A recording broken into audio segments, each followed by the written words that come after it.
Baik, tadi kita sudah membaca Al-Baqarah ayat pertama ya. Kita akan bahas ahkamu tajwidnya, kemudian pesan moralnya. Tapi sebelum itu, Yanda ingin menyampaikan beberapa hal. Sebelum kita membaca Al-Quran, biasanya kita membaca apa? Ta'awudz. A'udzu billahi minasyaitonir rajim. Apa sih hukum mengucapkan ta'awudz sebelum membaca Al-Quran? Kalau ditanya hukumnya, ulama mengatakan itu sunnah ya. Jadi kita disunahkan membaca ta'awudz. Yang ingin diskusikan bersama adalah mari kita saksamai ini. Kok kenapa sebelum membaca Al-Quran Allah itu menyuruh kita berta'awudz? Oh, emang disuruhnya sama Allah ya? Ya, ini ayat dalam Al-Quran. Fa idza qara'tal Qur'an fasta'idz billahi minasyaitonir rajim.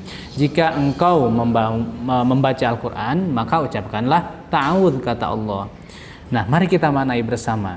Kenapa kok sampai disuruh untuk membaca ta'awudz? Karena ketika kita mau membaca Al-Qur'an, setan itu sudah sibuk nih. Sibuk untuk apa? Untuk menggoda kita. Nah, dari sini bisa disimpulkan, kenapa kok setan bisa sibuk gitu? Karena pahala membaca Al-Quran sangat besar. Keutamaannya hebat sekali. Makanya setan pun akan segera menggoda yang akan membaca Al-Quran. Makanya kita membaca ta'awudz. Dalam Al-Quran, bukan ketika membaca Al-Quran saja yang diperintahkan untuk ta'awudz ya. Ada 4 surat yang fasta'idz billah.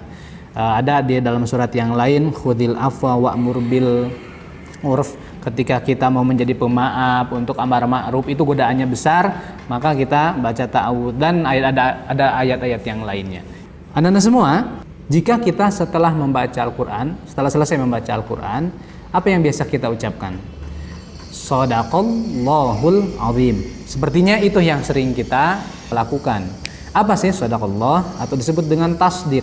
Tasdik itu artinya pembenaran. Pertanyaannya, siapa yang membenarkan dan apa yang dibenarkan?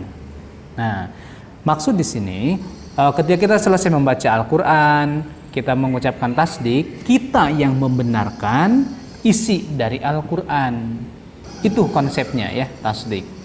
Yang jadi pertanyaan, apa hukumnya mengucapkan shadaqallah tasdik setelah baca Al-Quran? Apakah sunnah? Nah, ini dia ya. Ulama berbeda pendapat. Yang pertama itu mengatakan nggak boleh. Hah? Nggak boleh? Ya, ada ulama yang mengatakan bahwa mengucapkan shadaqallah setelah membaca Al-Quran itu hukumnya bid'ah. Hah? Bid'ah ya enggak? Yang benar. Gitu. Ya, apa sih alasannya? Alasannya adalah karena Nabi tidak mencontohkan demikian. Ayat yang mengatakan qul shadaqallahu fattabi'u millata Ibrahim itu bukan menyuruh shadaqallah setelah baca Al-Quran. Lantas apakah Nabi tidak pernah mengucapkan? Oh, sering. Tapi konteksnya berbeda. Konteksnya gimana? Misal, ini hadis ya. Nabi ketika khutbah, tiba-tiba cucunya, siapa cucunya? Ya, Hasan Husain berlari-lari menuju ke sana. Dia gemas banget lihat cucunya yang memang menggemaskan. Kemudian menghentikan khutbahnya, pause dulu khutbahnya, yang menghampiri cucunya tersebut karena saking gemesnya, dan Rasul berkata, shadaqallah, maha benar Allah yang telah berfirman, innama amwalukum wa auladukum fitnah, bahwasanya anak-anak itu merupakan cobaan. Nah, karena nggak tahan ketika khutbah pun nggak tahan, pengen bermain dengan cucu. Nah, jadi tasdik tadi pembenaran Rasul itu ketika ayat-ayat langsung kita temukan kebenarannya, maka mengucapkan shadaqallah, bukan setelah membaca Al-Quran. Tapi ada ulama yang membolehkan. Imam Qurtubi, Imam Nawawi membolehkan. Kenapa? Ya karena memang segala yang kita baca itu adalah benar, dan kita mengucapkan berulang-ulang kebenaran itu nggak masalah. Begitu. Lantas pertanyaannya ya kalau Rasul setelah baca Al-Quran ngapain biasanya? Dari berbagai hadis tidak ada sih panduan yang bakunya, hanya saja Siti Aisyah pernah meriwayatkan bahwa kebiasaan Rasul setelah mengakhiri sebuah majlis, ketika setelah selesai sholat, Kemudian ketika setelah baca Al-Quran, membaca doa kafaratul majlis biasa kita sebut. Yang dimana bunyinya?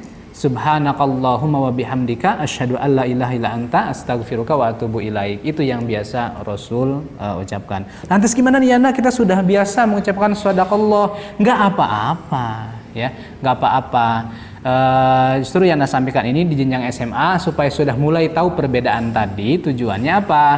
Pertama, kalian tidak kaget ketika nanti barangkali ada yang membid'ahkan. Kalian sudah punya keilmuannya sedikit dari Anda. Kedua, pun kalian jangan gampang membid'ahkan orang lain. Begitu ya. Karena kalau bid'ah dalam konteks teologi Islam itu bahaya sekali. Karena akibatnya adalah finnar atau neraka. Masa sih baca Al-Quran misalnya karena shadakallah masuk neraka. Nah, itu logika sederhananya ya. Walaupun pembahasannya sangat panjang sekali.